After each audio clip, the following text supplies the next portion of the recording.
Taste Daily. Taste the Daily. சிவகங்கையிலிருந்து Udayanathapuram நோக்கி சென்ற அரசு பேருந்து சிவகங்கை நகர காவல் நிலையம் அருகே சென்றபோது திடீரென பிரேக் பிடிக்காமல் கட்டுப்பாட்டை இழந்து எதிரே வந்த தனியார் பள்ளி பேருந்து மீது நேருக்கு நேர் மோதிய சிசிடிவி காட்சி வெளியாகியுள்ளது. முதலில் அந்த காட்சிகளை பார்க்கலாம்.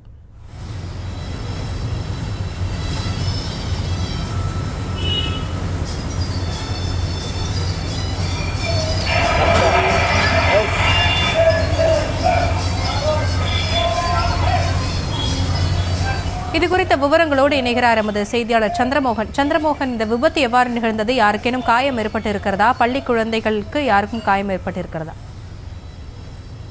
வணக்கம்.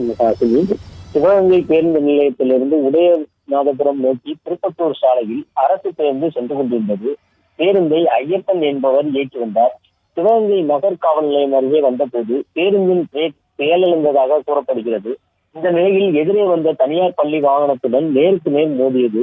இந்த விபத்தில் தனியார் பள்ளி வாகனத்தில் பயணம் செய்த மாணவிகள் அதிர்ஷ்டவசமாக உயிர் தப்பினர். அந்த வாகனத்தில் 10க்கும் மேற்பட்ட மாணவர்கள் இருந்த நிலையில் எதிரே வந்த பேருந்தில் சுமார் 25க்கும் மேற்பட்ட பயணிகள் மற்றும் மாணவர்கள் இருந்துள்ளனர். இச்சம்பவம் குறித்து சிவகங்கை நகர் காவல்துறையினர் விசாரணை மேற்கொண்டு வருகின்றனர். இருசக்கர வாகனமும் பேருந்தும் நேருக்கு நேர் மோதிக்கொண்ட சிசிடிவி காட்சி பதிவாகி தற்போது சமூக வலைதளங்களில் வைரலாகி வருகிறது. விவரங்களுக்கு நன்றி சந்திரமோகன்.